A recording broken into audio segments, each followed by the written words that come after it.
Hello i dobrodošli na novi video, ja sam se napokon vratila. Kao što sam rekla, imala sam jedan testić koji sam trebala da uradim, to je zapravo bio ulazni test za kurs. Super je sve prošlo, rasturila sam, tako da vraćam se snimanju. Nadam se da će biti bar 2-3 videa sedmično. Nadam se da ste bili strpljivi, da niko nije odustao od ovog YouTube kanala, zato što se vraćam punom parom. Druga stvar, izgledam kada sam krenula u cirkus, malo sam eksperimentisala sa tušem, krvinom, kosom, tako dalje. Zapravo ovakva kosa mi je bila svaki 5. dan, ja mislim, u srednjoj školi, tako da možda nije toliko eksperimentisanja, ali eto, malo sam htjela da promijenim. I treća stvar, moguće da je kvaliteta videa totalno drugačija, snimam na telefonu i oprostite ako gledam malo tamo vamo, moram gledati u laptop.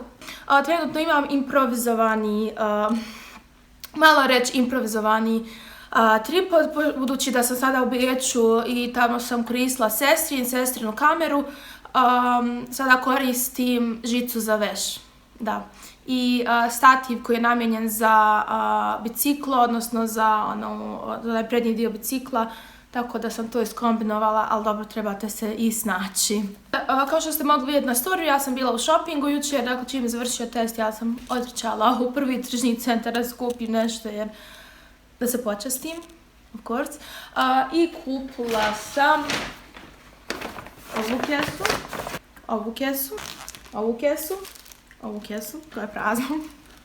Imam tu još stvari, tako da kao što možete pretpostaviti, danas vam snimam haul, Primark stvari, H&M stvari, C&A, Peek & Cloppenburg, DM i ne znam šta još, tako da hajde da što prije počnemo, ima baš dosta stvari i dosta zanimljivih stvari koje jedva čekam da isprobam i da vam javim utiske o njima.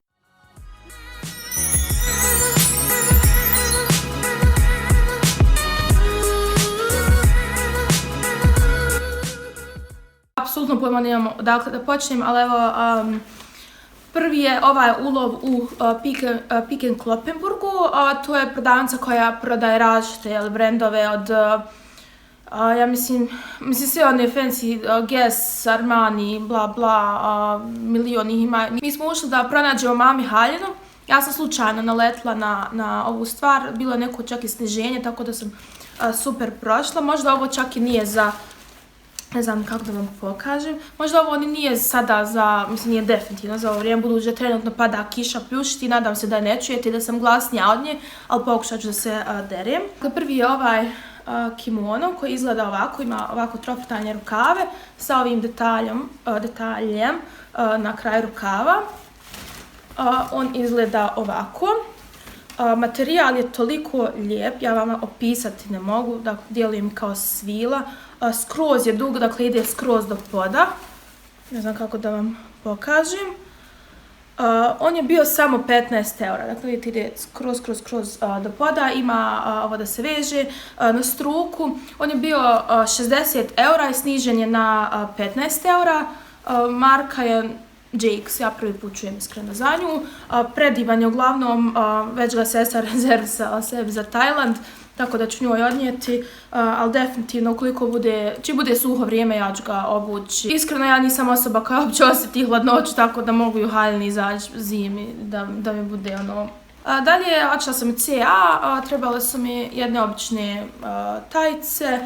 Svidjela su mi se zato, mislim prvo što su pamučne, drugo zato što imaju gore, ne znam da li vidite, uglavnom ovako je debela traka na struku. Što je super, ne volim one sa tankom trakom gore, ovo je puno udobnije, ljepše izgleda, čisto za šetanje psa kad me dođe u Beč. Htjela sam jednu stvar u H&M-u, to je zapravo ova majica koja ima Mikija na sebi, tako. Ona je bila, sad ću vidjeti, 10 eura. Nisam skinula, šta da radim. Ove tajice su bile isto tako, ja mislim, 10 eura. Majica je presavršena, Mickey Mouse, ko ne voli Mickey Mouse-a, plus ovaj print je sada toliko popularan, bukvalno, vi ne možete vjerovati, ja sam ušla u Primark, sve je leopard print, meni je prelijep, vraćala sam u modu definitivno, morala sam je uzeti, lijepo će ići na neki sako i tako dalje. Hajde sada da prijeđemo na Primark. Kao prvo uzela sam ove pape, rekla sam sebi neću više nikad uzeti čupave pape jer sam onda uzela jedne iz H&M-a, mada bile su puno manje čupave i nisu imale ovako čvrsto dno. Ove su čak i memorijske, one su mi se raspale u roku 7 minuta i mnogo dlaka mi se za njih stalno kupilo, to je bilo pakao čistiti, od psa naravno dlake, tako da ne znam, evo mislim da će trajati još možda mjesec dana dok Arija ne dođe ovdje. Bile su 5 eura, kao što sam rekla, memorijska je pjena tu. Ne znam, baš su mi slatke. Bile su ove i bile su light pink, sam rekla 5 eura. Light pink su bile, ja sam uzela ove, više su mi se svidjela. Dalje uzeli smo još ovih Offingera. Uzeli smo prošli put isto tako crne i baby pink, ovaj put smo opet crne i ove sive smo našli. Dođe 10 komada za 6 eura, on su velvet, ne znam da li se vidi to tu, velvet su i ne klizi odjeća sa njih i super su, mislim, za 5 eura, ne nisu 6 eura, 5 eura u sniženju su i da, one čarape su sada 1,90, svaki put u svakom videu kažem da su čarape sve jeftinije, sad su 1,90, bile su 3 eura. 5 eura na sniženju, 10 komada, odlična stvar. Dalje uzela sam ove kao LED lampice, za 1 euro, snižene su sa 3,5 eura, one su rose gold, imaju zlatne, ne osvjetljavaju nešto najbolje, kao što vidite ove sam izvadila, probala sam u mraku, ono malo nešto osvijetli, tako da mislim da sam 2 komada žice platila 2 eura, ali dobro. Kupila sam ove scrunchies, gumice za kosu, ima leopard, žuta i crna. Mislim da se ovo sada vraća u modu, ne znam, uzela sam zbog ove leopard, imam osjećaj da mi ove ogromne, da mi bolje drže rep, da ljepše to puno izgleda, 2 eura, 3 komada. Također smo uzeli 2 komada svijeća, kako da ovo okrenem, roza ljubičasta, mislim da su one bile da po 1 euro, ima svakakvih, prelijepo Sara mirše, ne zna se, predivno, ne zna se bukvalno koja bolje mirše, tako da ovih ćemo sigurno još kupiti. Uzela sam također ove rose gold makazice, 1,5 euro za obrve, već sam koristila, što vidi. Uzela sam također na spuli, spomenula sam u Makeup Collection da mi se svaki spuli razvalio. Uzela sam sada ovaj, s druge strane ima ova četkica za obrve, ne znam da li ću koristiti, 1,5 eura, uzela sam čisto zbog spulija. Sada, jedna stvar o kojoj sam se premišljala dosta dugo, da li da uzmem, da li ne. Dakle, Primark ima dvije, da kažem, naprave za čišćenje lica. Jedan je, dakle, jedna velika rotirajuća četka za cleansing brush za čišćenje lica. Ona košta nekih 18 eura i ova stvarčica koja ima ovaj silikonski gore nastavak, ne znam da li se to sada vidi, pokazat ću vam malo bolje za sekundu. Ona je 10 eura bila, iskreno nisam znala kako se odlučiti za jednu, za drugu, budući sam se baš posvetila njez lica u posljednjih par dana. Htjela sam bar nešto da uzmem, da bar probam.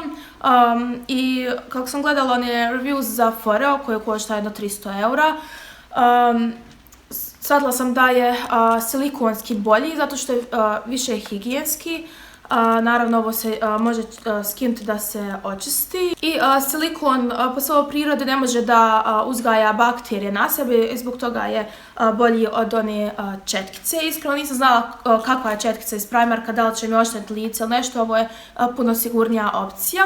Dakle, kutija izgleda ovako. Silicone Facial Cleanser sa 10 na 5 eura snižen. Dakle, ono izgleda ovako, ovaj nastavak je silikonski. Ja sam mislila da se ova četkica rotira, međutim, ona koristi, ja mislim, ultrasonic tehnologiju, kako već, kako se već to zove. Dakle, imate ovo dugme da pritisnete, ima prva brzina, druga jača brzina i treći put kliknete da ugasite. On je waterproof i bukvalno koristi se tako što se stavi omljeni neki cleanser na taj nastavak, upali se, dakle on sada baš vibrira, stavite na kožu i do 30 sekundi na jednom dijelu lica utrljavate taj cleanser. I ova Sonic tehnologija omogućava da što dublje očistite lice. Tako da pišite mi u komentare ukoliko želite da vam javim, ukoliko ovo funkcioniše ili ne.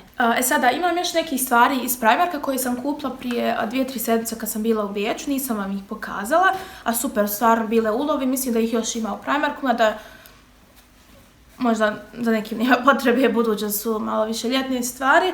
Prva je ova majica, a nju još nisam stigla nositi, ona bila samo 5 € i 100% je viskoza, prelijepi materijal. Druga je ova haljenica na prijeklop, mogli ste vidjeti na slikama na Instagramu, ona je isto bila 5 €, prethodna cijena ne sjećam se, snižena uglavnom 5 €, isto tako 100% viskoza, dosta sam je nosila, tako da odlična stvar za ljeto. I vratno sad jedna stvar koju ću sigurno nositi na jesen, zato što kažem ja uopće nisam zimogriza, apsolutno mi je, ovo mi je sasvim dovoljno za jesen. Riječ je o ovoj žutoj košulja haljini, ona je skroz dugo, bacit ću vam sliku ovdje. Da, ona je isto 100% viskoza, dakle skroz do poda, ima ovaj kaiš da se veže na struku, gore kao košulja. Ona je bila snižena sa ne znam koliko na 10 €. Sada, nešto što me baš iznenadilo H&M-u, to sam zaboravila, jeste ova košulja, ona ima ovako puf rukave. Dakle, ona je iz kolekcije G.P. Baker. Oni imaju ove odjeću sa ovim prelijepim printom, imaju, mislim, i bijelu boju, ovu boju imaju i hlače isto, ovoj boji imaju haljinu, ovoj boji bukvalno sve imaju u ovom printu. Ona je bila samo 10 € iako je nova kolekcija, što mene baš iznenadilo. Mislim da su hlače 40 €, onako su šireg kroja na dnu. Prelijepo idu uz ovu košulju, baš bi izgledalo kao neko odijelo, prelijepo. Ovo isto, ja mislim 100% viskoza, prelijep isto materijal, što mislim za 10 €, hello, what the fuck. Sada što se tiče kozmetike, išla sam u Miller, kupila sam 4 batista, oni su sada na sniženju, zapravo Tropical je na sniženju 2 € umjesto 3,5 € i ovaj volum je na sniženju, još neki koji je falio. Svi ostali su 3,5 €, uzela sam se još ovaj cherry. Eto, mislim, ako imate Miller negdje blizu, obavezno kupite, ovo je stvarno super ponuda. Dalje imam tu još neke proizvode, samo što se tiče njege. Išla sam neki dan u DM, baš sam dosta stvari uzela i par dana i koristim i koža mi se bukvalno preporodila. Prvo je, ovo sam uzela zapravo u Sarajevu, samo hoću vam pokažem šta koristim. Aphrodita Clean Face micelarna pjena, ne znam koliko košta, stvarno je toliko blaga, odlična za suhu kožu, odlična vam koža bude nakon nje, super skida šminku, tako da stvarno sve preporuke za ovu pjenu. Sljedeće uzela sam ovu Alverde Clean Wash Cream, odnosno krema za čišćenje lica. Ona ima bijelu glinu u sebi, dakle potrebno je baš dobro promućkat prije nego što se koristi. Ja, na primjer, koristila prvo koristim pjenu, onda probala sam sinoć iz Primarka onu spravicu, stavila sam dakle ovo na tu spravicu, fino sam umasirala na lice, baš je bilo lijepo, baš lijepo nekako nanese proizvod, a krema kao krema savršena, nema štetnih sastojaka u njoj, generalno Alverde je super što se tiče tih stvari. Također imaju tonik, međutim nisam ga još uzela, mislim da mi je ovo za sad dovoljno. Uzela sam i ovu Baleine peeling za lice. Ok, mi nije ništa specijalno, htjela sam samo da probam. Sam također ovu Alverdenu kremu, nisam govorila cijene, sve tu negdje oko 3,5 € nije više. odlična krema za suhu kožu. Moram uzeti i noćnu varijantu, ovo je dnevna, sa, čini mi se, ružom za suhu kožu. Odlično, stvarno mislim da neću mijenjati kremu ubrzo.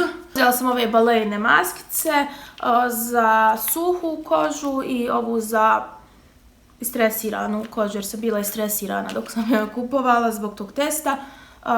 Malo kad sam je stavila, baš izgleda kao, tekstura je kao Niveina krema, dosta i masnija. Fino samo namažete, držite, mislim, 5 do 10 ili 10 do 15 minuta, skinete, koža fenomenalno.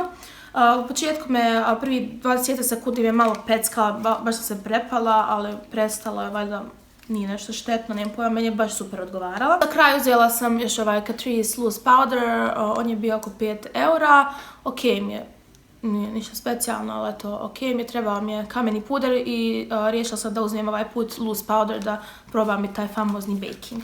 I eto, dragi moji, mislim da je to, mislim da je dovoljno, nadam se da vam se svidio ovaj haul, nemojte zaboraviti da lajkate video ukoliko vam se naravno svidio, obavezno da se subscribe-ujete, uskoro ćemo doći do 2000 subscribera, što je meni za manje od 2 mjeseca top, bukvalno ne znam kako da vam se zahvalim. Nadam se da vam se sviđa ovaj content, uskoro dolazi dosta zanimljivog, mislim kao što je do sad bio, ali dosta zanimljivog. Planiram jedan super projekat, malo veći, a neću ništa da vam otkrivam za sada, nadam se da će to uspjeti. Komentarišite šta vam se najviše svidjelo iz ovog haula, a mi se vidimo sljedeći put. Ćao!